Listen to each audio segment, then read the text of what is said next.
The Solicitor General has tagged Senator Laila De Lima as the country's foremost enemy, saying they are helping the complainants in pursuing cases against the former Justice Secretary.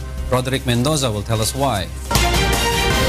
A top government lawyer says he can't accept Senator Laila De Lima's tirades against President Duterte's war on drugs. Solicitor General Jose Calida calls on the people to unite against De Lima, whom he tagged as the country's top enemy. Ang drugs is our enemy, di ba? And who is espousing itong proliferation of drugs? Di ba si former Secretary of Justice De Lima? And therefore, she's number one, public enemy number one. Calida says they will utilize the resources of his office against De Lima. The OSG usually represents the government in litigations, but this time, Calida says they can help the complainants pursue the cases against De Lima since public welfare is already at stake. As the People's Tribune, the Office of the Solicitor General offers its legal services to the complainants who sued Senator De Lima in the Department of Justice, Ombudsman, and other venues for her criminal participation and complicity in the proliferation of illegal drugs in the National Penitentiary. He, however, clarifies that they are not persecuting the senator but only upholding the rule of law. This is the first time that the OSG will be directly involved in the prosecution of a criminal case. She's a very powerful person. Yung ating mga complainants, they're private citizens. In order to strengthen their resolve, I will lend the prestige and gravitas of my office to defend them and to help them in their cases against Senator De Lima. Civil society groups led by Volunteers Against Crime and Corruption form a coalition against illegal drugs to guard the cases against De Lima. In a statement, De Lima says she will not dignify yet another act of lunacy. Hawak na ng Department of Justice ang ilang statement of account ni Senadora Laila De Lima na ibinigay na ng Anti-Money Laundering Council o AMLAC. Ngunit ayon kay Justice Secretary Vitaliano Aguirre, kulang pa ang ibinigay ng AMLC dahil hindi pa kasama rito ang impormasyon kung saan nagmula ang mga bank deposit. Pag-aaralan pa rin ang mga isinumpiting dokumento bago siya magbigay ng komento. Bukod kay De Lima, ibinigay rin ng AMLC ang ilang pang summary ng financial transactions ng mga personalidad na sangkot umano sa kalakalan ng droga sa Bilibid. Inabot din ng mahigit isang buwan bago na ibigay ng council ang naturang mga dokumento. Simula noong sitahin sila ni Pangulong Rodrigo Duterte at noong muntik ipag-utos ni Aguirre sa NBI na ireklamo na ng obstruction of justice ang council. Yung mga study, yung mga pagkoconnect ng mga accounts to another account, to sa depositor, will come later. I don't know how long later. The bank records of Senator Laila De Lima and other persons implicated in the new Bilibid prison drug trade are now submitted to the National Bureau of Investigation. Justice Secretary Vitaliano Aguirre says the Anti-Money Laundering Council or AMLAC has submitted the documents on Friday. Investigation is now underway as to whether or not the bank accounts presented have connections to the Bilibid drug trade. They will also ask for the analysis of AMLAC on the flow of transactions involving said bank accounts. Hindi dapat magpadalos-dalos ang administrasyon sa pagkansela sa Visiting Forces Agreement. Ayon kay Senator Laila De Lima, dapat pag-isipang mabuti ang pagkansela sa kasunduan lalo kung wala namang malinaw na alternatibo para dito. Giit ng Senadora, hindi dapat masakripisyo ang kapakanan ng sambayan ng Pilipino maging ang soberenya ng bansa kagaya ng pagkakasakripisyo sa buhay ng ilang tao araw-araw dahil sa war on drugs. Matatandaan sa kanyang pagbabalik bansa galing sa pagbisita sa Cambodia at Singapore, sinabi ng Pangulo na pinag-iisipan nitong isantabi na ang VFA matapos kansilahin ng Millennium Challenge Corporation, isang independent US foreign aid agency, ang ayuda para sa Pilipinas dahil sa issue umano ng human rights violation. Binigyang diin ng Pangulo na walang dahilan para manatili pa sa bansa ang mga sundalong Amerikano lalo't hindi naman handa ang Pilipinas na makipaglaban sa China o Russia.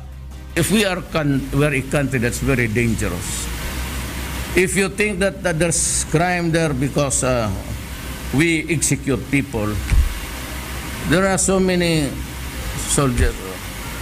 They are the natural enemies of the Morolan. So why don't you just live and if you think that there is extrajudicial killing here, it's a prevalent one, it's a virulent practice, you know. So why are you here?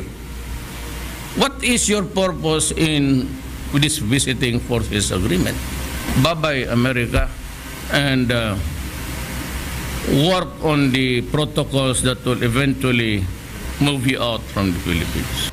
Ikinagalit ng Pangulo ang tila pagtrato ng Amerika sa Pilipinas na patay gutom. Nanindigan din ang Pangulo na hindi kailangan ng bansa ang aid galing Amerika, lalo't may ibang bansa namang handang tumulong sa Pilipinas. China has the kindest soul wall. And I understand that we have been sticking out of the Millennium Challenge. Well, good. I welcome it. Actually, in exchange for the 400 million, you think that you can cure the 4 million rather? You know, China communicated to us. They're giving us 50 billion. So what do I need for America for? They do not look at us kindly. We have this huge problem, and you exacerbate because no, actually we do not need it. We can survive without American money. Pero ayon sa presidente, maaari niyang irekonsidera ang kanyang posisyon depende sa magiging hakbang ng papasok na Trump administration sa Estados Unidos. Because I have to take the cue from Trump, not from Obama. And because I have talked to Trump, and he was very nice, very courteous. I could not sense any hostile thrift or even the manner he was saying it. So, indifference, I'll just wait. I will let Obama fade away. And if he disappears, then I will begin to reassess. Pero ayon sa Pangulo, kung siya ang tatanungin, wala na siyang balak na pumanig pa sa Amerika. Balak naman ng Pangulo na magpadala ng mga sundalo at pulis na magsasanay sa China. Bibigyan ng Kamara ng 3 araw si Senator Laila De Lima para sagutin ang inihaing show cause order bago siya sampahan ng patong-patong na reklamo. Ang show cause order ay kaugnay ng aligasyong obstruction of justice matapos umano niyang pigilan ang kanyang dating driver bodyguard na si Ronnie Dayan na sumipot sa pagdinig ng Kamara sa umanay operasyon ng droga sa New Bilibid Prison. Tinanggap ni Senate Secretary Lutgardo Barbo ang show cause order na inihain mismo ni House Justice Committee Chairman Congressman Ray Umali at Ethics Committee Chairperson Congressman Rudy Fariñas. I-refer ito sa Senate Committee on Ethics at bibigyan rin sa Senator De Lima ng kopya upang may magamit na basihan sakaling pasagutin kung bakit hindi siya dapat i-cite in contempt. May connotations ito ng administrative sanctions at saka may criminal liability tucked in dito. So, bahala na sila mag-decide. Bagaman sinabi ni Senator De Lima na payo lang ang ibinigay niya sa anak ni Dayan, sinabi ni Congressman Umali na maituturin pa rin itong paglabag sa the revised penal code. Pag yung in-induce mo yung isang witness in a congressional or legislative proceeding, gaya nung nangyari ngayon na pinigilan niyang umapir o magtago, in-advise niyang magtago, that in itself is a violation of Article 105. Inihayag naman ni Congressman Fariñas na hindi na nila itutuloy ang paglalabas pa ng warrant of arrest laban kay De Lima bilang pagkilala sa interparliamentary courtesy. Batay na rin sa napag-usapan kagabi ng mga liderato ng Kamara at Senado. Sakali naman magmatigas pa si De Lima, sasampahan siya ng Kamara ng disbarment complaint sa Korte Suprema. Violation ng Article 115 ng the revised penal code sa Fiscal's Office, indirect contempt case sa Regional Trial Court at ethics complaint naman dito sa Senado. We have sworn statements na yun ang sinabi niya. So, we give her copy of the statements for her to refute. Kung hindi niya i-refute, di inaamin niya yun. Muli naman nanindigan si Senator Laila De Lima na hindi niya kikilalanin ang show cause order mula sa Kamara at sa halip ay i-refer na lang ito kay Senate President Aquilino Pimentel III. Wala po silang jurisdiction over me Isa po akong sitting senator. Alam ko naman kung ano ang patutunguhan ng inquiry na yan.